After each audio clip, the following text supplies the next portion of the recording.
Hi everybody, Cindy Lou Who here from the Waldport Public Library coming to you today with a very special treat. The Grinch is here to tell the story. Hi everybody, I'm the Grinch and I'm here with Cindy Lou Who at the Waldport Public Library and I'm going to read you my favorite story. But first I'm going to take my mask off because Cindy Lou is far enough away, we're socially distanced. And I'm going to read you How the Grinch Stole Christmas by Dr. Seuss. This is my favorite story. And do you know why it's my favorite story? Because it's about me.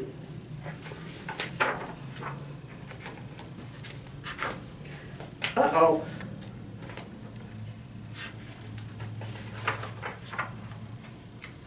Okay. Every Who down in Whoville liked Christmas a lot. But the Grinch, who lived just north of Whoville, did not. The Grinch hated Christmas, the whole Christmas season. Now, please don't ask why. No one knows quite the reason. It could be his head wasn't screwed on just right. It could be, perhaps, that his shoes were too tight. But I think that the most likely reason of all may have been that his heart was 2 sizes too small. But whatever the reason, his heart or his shoes, he stood there on Christmas Eve hating the Whos. Staring down from his cave with a sour, grinchy frown at the warm lighted windows below in their town. For he knew every Who down in Whoville beneath was busy now hanging a mistletoe wreath. And they're hanging their stockings, he snarled with a sneer. Tomorrow is Christmas. It's practically here. Then he growled with his Grinch fingers nervously drumming. I must find some way to stop Christmas from coming. For tomorrow, he knew all the Who girls and boys would wake bright and early, they'd rush for their toys, and then, oh, the noise, noise. That's one thing he hated, the noise.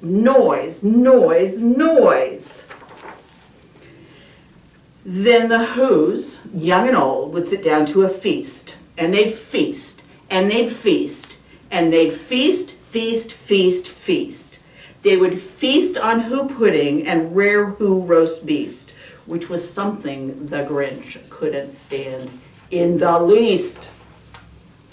And then they would do something he liked least of all. Every Who down in Whoville, the tall and the small, would stand close together with Christmas bells ringing. They'd stand hand in hand and the Whos would start singing. They'd sing and they'd sing and they'd sing. And the more the Grinch thought of this Who Christmas sing, the more the Grinch thought, I must stop this whole thing. Why, for 53 years I've put up with it now. I must stop Christmas from coming. But how?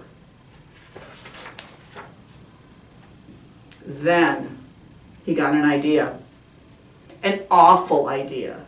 The Grinch got a wonderful, awful idea. I know just what to do, the Grinch laughed in his throat, and he made a quick Santa Claus hat and a coat. And he chuckled, and what a great Grinchy trick. With this coat and this hat, I'll look just like Saint Nick.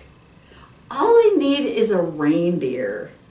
The Grinch looked around, but since reindeer were scarce, there was none to be found. Did that stop the old Grinch? No. The Grinch simply said, if I can't find a reindeer, I'll make one instead. So he called his dog Max.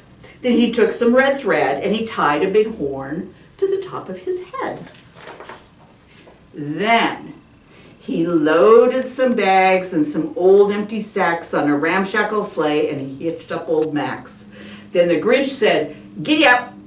And the sleigh started down toward the homes where the Who's lay a snooze in their town. All their windows were dark, quiet snow filled the air.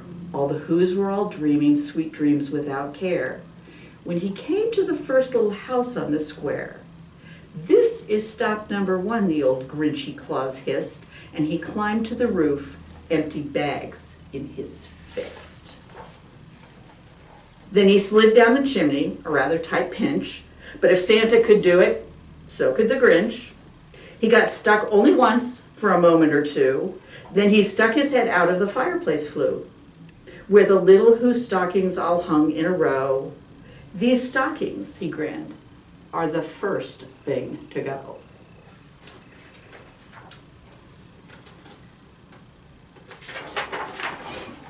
Then he slithered and slunk with a smile most unpleasant around the whole room, and he took every present.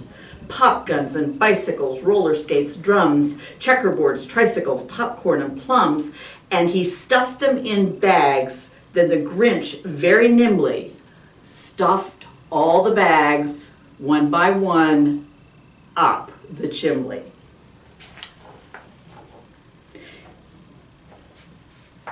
Then he stuffed all the food up the chimney with glee, and now, said the Grinch, I will shove up the tree. And the Grinch grabbed the tree and he started to shove, when he heard a sound like the coo of a dove.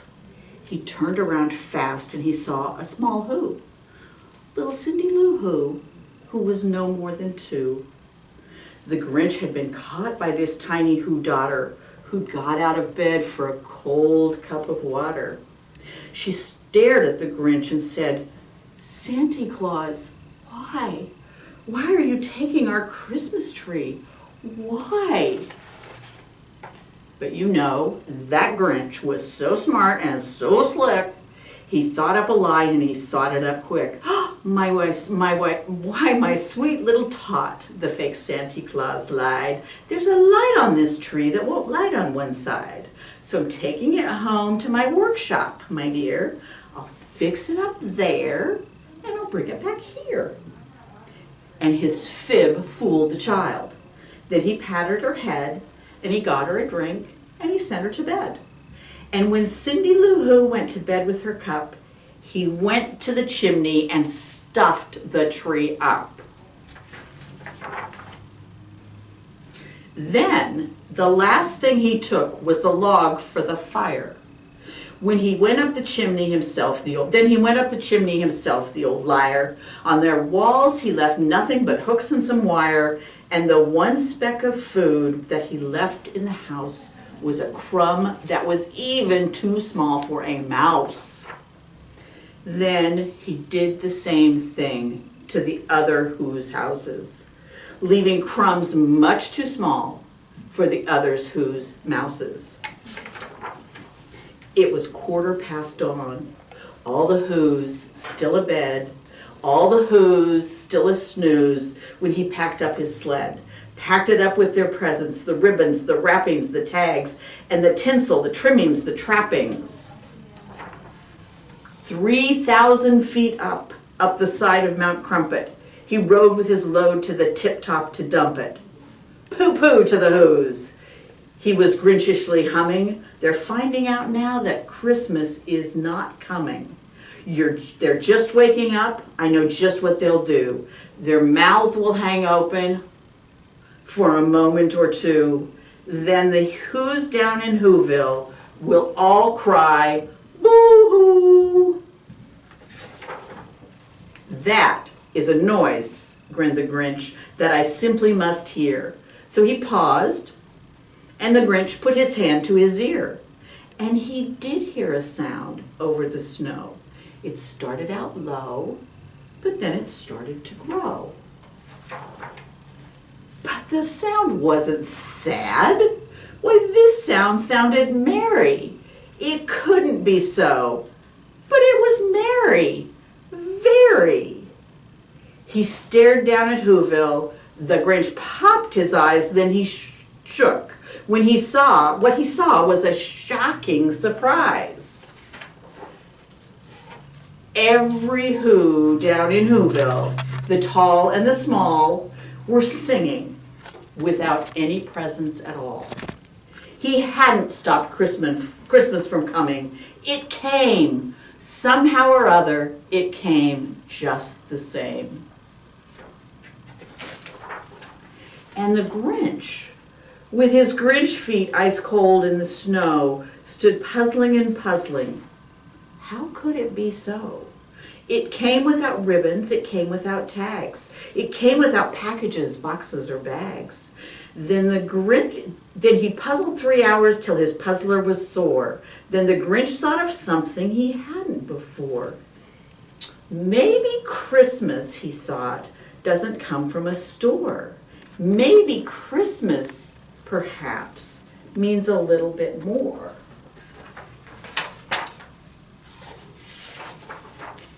And what happened then? Well, in Whoville they say that the Grinch's small heart grew 3 sizes that day. And the minute his heart didn't feel quite so tight, he whizzed with his load through the bright morning light, and he brought back the toys and the feast and the food for the feast, and he himself, the Grinch, carved the roast beast.